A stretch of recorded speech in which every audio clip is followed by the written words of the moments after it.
Hello and welcome back to CycleFab. I'm Larry. Today what I've got for you is a tank coating. It's by a company called CASWELL and it is an epoxy based coating. Matter of fact, that's all it is. It's just straight epoxy. You have a resin, you have a hardener. That's it. You can get these in different colors. Now what I'm using right now is red, or dragon's breath is what they call it. I'll get with you on that in a moment, but let me go over the prices of this. Now, they have 4 different pricings, okay? You can get 3 gallons for $39.99, 10 gallons, which is pretty much for motorcycles. That's typically what I always use, is the 10-gallon one. That's $44.99. Then you got the 20-gallon, which is meant for cars, $79.99, and the 80-gallon for $259.99. Now, I don't know why they do the 99-cent thing. I personally can't stand that. Just give me whole numbers and I'm good to go. But anyway, now, as far as the colors go, you have 6 of them, including clear. Now, I've used the clear a few times, but I wanted to go with something different, and I went with Dragon's Breath, which is the red. Then they have another one called Black Magic, which is black. They're just little catch names that go along with the colors. The other one is dark blue, gray, turquoise. And anyway, these are really neat if what you're going for is a contrast in color, or if you just want to get a visual on looking down inside your tank to make sure that it got properly coated, like with an endo cam or something like that, a little camera scope that goes down inside of nooks and crannies, so you make sure that the whole tank is coated. Now, if you do get a different color, they do charge more. For the smaller ones, it's $10 more, and for the larger ones, it's $20 more. Now, something that CASWELL advertises, and I personally wouldn't do it, but they advertise that you can use this over rust. In other words, if the inside of your tank is rusty, it's no problem. You can put it right over the top of the rust. I do not do that. I will not do that. I always clean the rust out of my tank first. I have a video on doing that. I'll put a card right up here so you can take a look at it. In the directions they say, do get the loose rust out with the old screw method and soap and water, so on and so forth. But just clean the rust out of your tank before you seal it. That's the best way to go, really. You don't want any oxidation whatsoever in your tank if you're going to put a sealer in it. I don't care what brand sealer it is. Now, let's go ahead and get on with this, and I'm just going to demonstrate to you how I do this. And like I've said, I've done a few of them. And I've used other tank sealers before, but this is the only one that I use now, and this is the only one that I will continue to use. I have had 0 failures with it. Now, I haven't used cream. I hear that it's good. There's people that swear by it. I have cut into tanks that has had cream used on it, and it seemed to work fine as long as you get a thorough coating. But anyway, I chose CASWELL, and I'm sticking with it because it serves me well. Now, the most important thing before you get started, besides ridding the tank of rust, is read the directions. Everybody, guys, girls, whoever does this, read the directions. It's very important. They're very basic, but still, it's very important that you read the directions. Now, there are some people that will try to use just one mix for 2 different tanks. I do not do that. Now, if I were doing like 2 really small tanks, like they go on a scooter, like a mini bike or something like that, yeah, and I'm doing 2 at the same time, sure. But when I mix this stuff up, I mix both cans, get a thorough mix on them, and use the whole thing. I don't try to scrimp money on this. You don't want to do that, because if you have a failure, you're going to have to redo it, and that's a pain and a waste of money. So just do it right the first time. Buy the amount that you're going to need to do the project and do it. Mix everything up and just go with it straightforward, okay? Like this is a 3.5 or just under 4-gallon tank, maybe 3 3/4. This does up to 10 gallons, and I'm using all of it on this tank. And I guarantee you that when I get ready to pour the excess out of this, there's not going to be much that comes out, if any. So just watch me and you'll see what I'm talking about. So let's go ahead and mix this up right now. Okay, the first thing I do is take these little clips off of here. They're just little metal clips. Just take those off. There's 4 of them, 2 on each can. Get your screwdriver and pop these cans open. Now, it doesn't matter which one you put in first.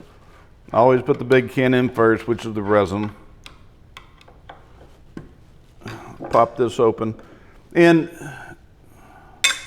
be sure and use a plastic container. That way you can reuse it and it's easy to clean out. And also the epoxy won't stick to it. Let's go ahead and pour all that in. And something else you're going to want to do too is whatever openings you have on the tank, like where the petcock goes and maybe, you know, the fuel sensor, any opening on the bottom of the tank, seal it up. I use just Gorilla Tape, works great. Sometimes you might want to use like modeling clay for some of the screw holes or whatever. I personally don't. I just run a tap back in it. But yeah, make sure you plug up all the big holes on the bottom. Okay, got that one all the way in there. Now, the hardener. And I guess like I said, this is the first time I've used the colored. Oh yeah, yeah, this is definitely red. Actually, it's more of an orange color, but after it mixes, it will. Okay, I forgot to hit the record button. But anyway, big can went in first. I'm trying to record this as I'm mixing it, but this is what I wanted to show you. This hardener, that's where the dye is. That's where the color is, and it looks like a burnt orange. But anyway, I mixed both of these up. Just pour every bit of it in. Something else you're going to want to need is some, you know, mixing sticks.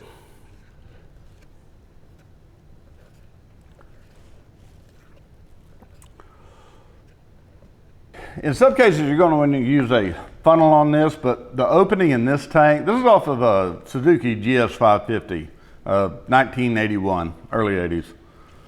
And the opening in the top of the tank is pretty good size, so I don't really need a funnel on this. If I'm going to repaint this tank, so if I do get any on the outside, no big deal. I want to strip it all down anyway. So if you have a tank that you want to save the paint on, or you know, you're kind of worried about messing it up, then, you know, put some saran wrap over it or some protective whatever, and use a funnel. But this I'm just going to pour in. But I just like the way this works. It's easy and it's really not all that expensive. Now, with those prices I gave you, you do have to pay freight on it. You can't get this off of Amazon. You can find it on eBay. I don't know really if I would do that. I buy mine directly from the company. That way I know that the product is fresh, new, hasn't been sitting in somebody's garage. It's took a drastic change in temperature from winter to summer or whatever. Anyway, I always buy it from the company, and freight to my area was $10, maybe more. Anyway, I live in Texas. These guys are up in Pennsylvania, I believe. Doesn't matter, they're on the East Coast. But yeah, there is no such thing as free freight. Now we get to do the fun part. Just go ahead and pour every bit of this in here. You want to be sure and get a thorough coating all the way around. You know, they call this dragon's blood and say it's red, but it's more of an orange. Okay, I want to scrape the bottom of this and try to get every bit that I can out. Like I said, on this tank, I'll probably have some left over as far as excess and me pouring it out, but then again, I may not. The last tank I did, it was about the same size as this, and nothing came out of it. So this is pretty sticky. I mean, it's epoxy. Everybody's mixed up epoxy, and that's exactly the consistency that it has. Now it's time to seal the top of the tank up after you get finished pouring all the epoxy in. And I always use Gorilla Tape. You don't have to use Gorilla Tape. I use Gorilla Tape because this stuff sticks, and sticks very well, and I don't want this to leak or have a failure and end up having epoxy all over me or all over the table or anywhere other than inside the tank. Because what I'm going to have to do is roll this tank around, and I'll show you that in just a bit. Seal the tank up nice and good on the opening. all the openings, the bottom first, and then at the end, the top, after you get finished pouring everything in. And now all you do is just start slowly rolling the tank around. You just want to be sure and get a good, even coating everywhere, and don't get in a rush about doing this. Like I said, it is epoxy, and it is kind of thick. And I already got some coming out somewhere. Okay, always make sure the bottom of the tank is sealed. I didn't lose that much. I don't know. Maybe a tablespoonful, maybe a little bit more. But anyway, let's get back to rolling this tank. Now, this process can take a while to do it right. Like I said, you definitely want to make sure that every bit of this tank is sealed on the inside. And this is what I do right here.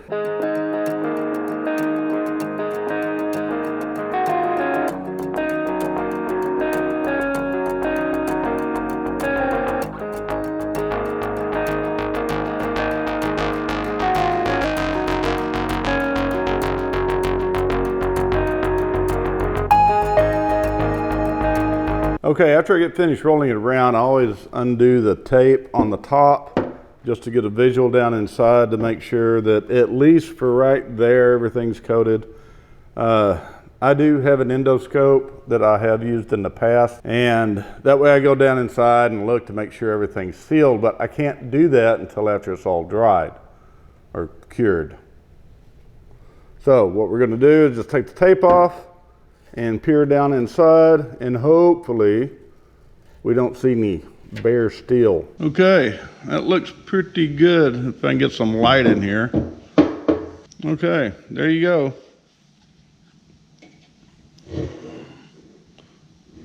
See down in there pretty well. Okay, that's it. Now all I have to do is let it sit for 24 hours and it's done. It's sealed. I really like Caswell. I just like the fact that it's epoxy. And epoxy is a fantastic chemical. I mean, everybody's used epoxy. You know how good it is. It seals the tanks great. I've never had an issue with it. I have heard of some people having discussions about it or issues with it, and it's probably because they didn't get the rust out of it first or they didn't prep it properly. Now, this used all the epoxy. And like I said, this is a 3.5 gallon tank, not a 10 gallon. And I used the 10 gallon kit on it. So if I get a little bit of buildup down in the bottom of it, that's fine with me. That's typically where your pinholes are going to be. If you do have any, that's where a tank deteriorates the most, is down in the bottom, typically. But I don't think I'm gonna have any issues with it. This tank didn't have any pinholes in it. It's, like I said, from 1981, it was rusted on the inside. You can watch this video up here of me cleaning that rust out of this tank, and it was rusted up pretty bad, but no pinholes. So anyway, I like Caswell. I've done a video over this stuff before. I just wanted to come back and do another one. I just like the stuff that much. So thanks for watching. If you like this video, hit that like button. Please subscribe to my channel and go ahead and hit that notification bell so you know when my next video is going to be. And I'll see you guys later in the week.